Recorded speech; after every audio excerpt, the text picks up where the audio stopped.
The Voice of the Rain, written by poet Walt Whitman. We have read the poem, and in this lecture, we shall see the explanation of the poem. The Voice of the Rain, Walt Whitman. The poem begins with question. And who art thou? This is a question. Said I to the soft falling shower. यहाँ हम पहले ही देख चुके हैं कि rain को human की तरह ट्रीट किया जा रहा है, ऐसे माना जा रहा है कि वो एक आदमी है रेन, और वॉल्ट विटमैन रेन से बातें कर रहे हैं जब ये रेनफॉल हो रहा है। और वॉल्ट विटमैन पूछते हैं रेन को, हु आर्ट दाउ, जिसका मतलब होता है हु आर यू। ये ओल्ड इंग्लिश में लिखा हुआ हु आर्ट दाउ, पुराने इंग्लिश में इसी तरह लिखा जाता था, जो कि अभी बदल चुका है। हु आर यू, रेन को कहते हैं Walt Whitman.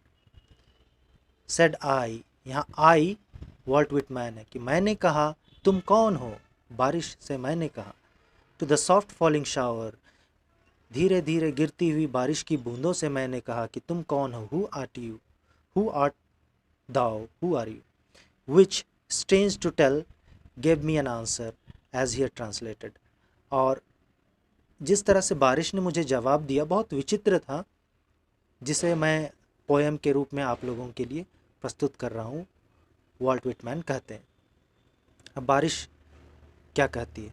I am the poem of earth, मैं बारिश की कविता हूँ। ये बहुत ही पोएटिक तरीके से बोला गया है।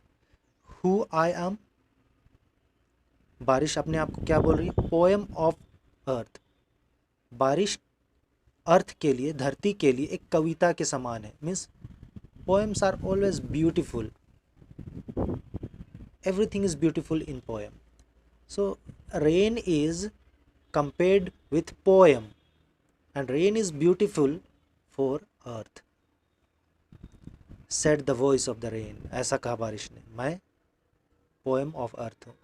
Eternal I rise, और अपने बारे में बताती है ये बारिश।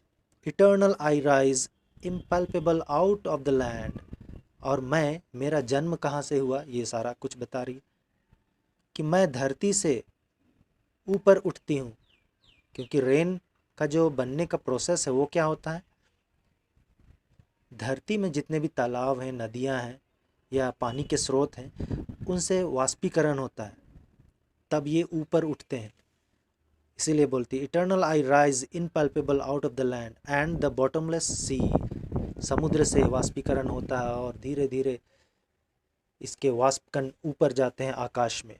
अपवर्ड टू हेवन, हेवन का मतलब है आकाश, स्काई, स्काई में उठ जाते हैं वाष्प के रूप में। वेंस वैग्यूली फॉर्म्ड, और वहाँ पर आकाश में ऊपर उठने के बाद ये अपना रूप बदलते हैं। ऑल टुगेदर चेंज्ड, और पूरी तरह बदल जाता है। येट द सेम, लेकिन एक्चुअली में वो सेम है। यहाँ पर समझने वाली बात है कि यहाँ एक समुद्र है और यहाँ ऊपर में बादल है। बारिश किस तरह से बनती है आप लोगों को पता होगा। बारिश ज़मीन में जितने भी पानी के स्रोत हैं उनसे वाष्प के रूप में ऊपर चला जाता है, ऊपर की ओर, और बादलों तक जाते जाते ये ठंडा हो जाता है, तब ये बारिश के रूप में कहीं ना कहीं गिरता है नीचे। तो ये अपना शुरुआत और अपना जो साइकिल है बारिश बनने का वो बता रहा है। So it goes upward to heaven means sky, whence vaguely formed, all together changed, पूरी तरह बदल जाता है, वाष्प के रूप में उठता है और पानी के रूप में बरसता है।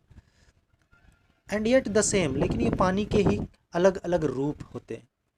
आई descend to lave the droughts, और जब मैं बारिश के रूप में उतरता हूँ तो ड्रॉट्स, जितने भी सूखे पड़े हुए जगह हैं, सुखाड़, या फिर dust layers of the globe, जितने भी धूल कण उड़ते रहते हैं, उन सबको सेटल डाउन कर देता है बारिश। जब देखिएगा बारिश आने के बाद का मौसम होता है बहुत सुहाना, धूल धक्कड़ कुछ भी नहीं होता है। सो डस्ट लेयर्स जितने भी उड़ते रहते हैं सबको बारिश नीचे दबा देता है। And all that in them without me were seeds only, और साथ में बारिश आने के बाद ज़मीन पर जो बीज पड़े हुए रहते हैं, अगर बारिश नहीं आएगी तो वो बीज के समान ही, बीज के रूप में ही पड़े रहेंगे। और जब बारिश आएगी तो क्या होगा, वो बीज धीरे धीरे अंकुरित होंगे। पानी मिलने से अंकुरित होते हैं बीज। लैटेंट, अनबोर्न, शुरू में वो बिना जन्म के ऐसे ही पड़े हैं बीज, लेकिन जैसे बारिश आया धीरे धीरे वो अंकुरित होते हैं, एक नया जीवन मिलता है। And forever by day and night I give back life to my own origin. और ये बारिश अपना काम, चाहे दिन हो या रात हो, बारिश बरसता है, फिर लैंड में जितने भी सीड्स हैं अनबोर्न, उनको अंकुरित करता है और लाइफ देता है। और जिसके कारण ये लाइफ साइकिल जो वर्ल्ड का है, जो पूरी दुनिया का है, वो चलता रहता है।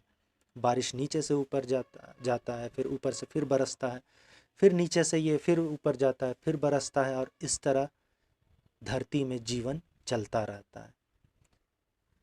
और ये खुद के बारे में तो बताया ही कि ये कैसे इसका जन्म होता है वाष्पीकरण होकर, फिर से ये साइकिल के रूप में, बारिश के रूप में धरती पर आता है, फिर ये चला जाता है वाष्पीकरण होकर के। And make pure and beautify it. और ये सब कुछ इतना अच्छा होता है, अगर समझिएगा इस चीज़ को और देखिएगा, तो बारिश के ऊपर बहुत सारे गाने भी बन चुके हैं, बारिश के ऊपर बहुत सारे कविता भी बन चुके हैं। बारिश जब होती है तो लोग उसे रोमांटिक मौसम भी बोलते हैं, बारिश के मौसम को आप लोग सुने भी होंगे। So it makes pure and beautify it. कभी कभी बारिश होता रहता है, आप घरों पर होते हैं, जब बारिश की कुछ बूंदें ज़मीन पर पड़ती हैं तो एक बहुत सुंदर सुंदर और बहुत एक अच्छी सी खुशबू आती है, सौंधी सौंधी सी खुशबू। और जब बारिश पूरी तरह बरसने लगती है, आप खिड़कियों से बैठ कर देखिएगा तो बहुत आराम, बहुत कूल, बहुत ईज़, बहुत पीस ऑफ माइंड मिलता है। So this is all about pure and beautiful. Last 2 lines में ये पोएट इन 2 लाइन्स को ब्रैकेट में रखे हैं। इसका मतलब क्या है? For song issuing from its birthplace after fulfilling wandering। बारिश को यहाँ, बारिश के इस चक्रण को, इस चक्र को, इस cycle of birth of the rain and coming back to earth and going back again to heaven, means to sky, and comes back again, इन सारी चीज़ों को बोलता है कि बारिश जिस तरह से जाता है, फिर वापस आता है, जाता है और वापस आता है, और अपना काम करता रहता है, और लोगों को बहुत सुकून मिलता है, लोगों को जीवन मिलता है, अर्थ को भी जीवन मिलता है। वैसे ही ये सॉन्ग की तरह है कि एक गाने वाला है, कोई गाना गा रहा है, लोगों तक उसकी आवाज़ पहुंचती है, लोगों को गाना अच्छा लगता है, लोगों को सुकून मिलता है, उनका लाइफ फिर से रिफ़्रेश हो जाता है, और दूसरों की लाइफ को खुशी देने की वजह से वो जो गाने वाला है व्यक्ति, और वो जो सॉन्ग है, उसको खुद एक संतुष्टि मिलता है, एक सेटिस्फैक्शन मिलता है। So this is all about this line is saying, for song issuing from its birth place after fulfilling wandering, घूमता हुआ, दूसरों को खुशी देता हुआ, जीवन देता हुआ, फिर वापस लौटता है। रेकन्ड और अनरेकन्ड, ड्यूली विथ लव रिटर्न्स। इस फ्रेज का मीनिंग आप समझ लीजिए, ये एग्जाम में आता है। रेकन और अनरेकन मीन्स आप चाहे इस खुशी को एक्सेप्ट करें या ना करें, ये बारिश या फिर ये गाना अपना काम करता जाएगा। आप एक्सेप्ट नहीं करेंगे तो कोई दूसरा सुनेगा, कोई दूसरा इस जीवन, इस खूबसूरती, इस आनंद को ग्रहण करेगा। और ये सारा चक्र जो चलता रहता है, प्यार से चलता रहता है, ये अपना प्यार बांटते रहता है, ये बारिश भी और ये सॉन्ग भी। तो इसका मतलब यही है। So this is very short poem, it finishes here. So this was the explanation and you will get the notes and all these explanations as a note. You have to write this and you have to prepare for your exam, which will come as an MCQ. Thank you.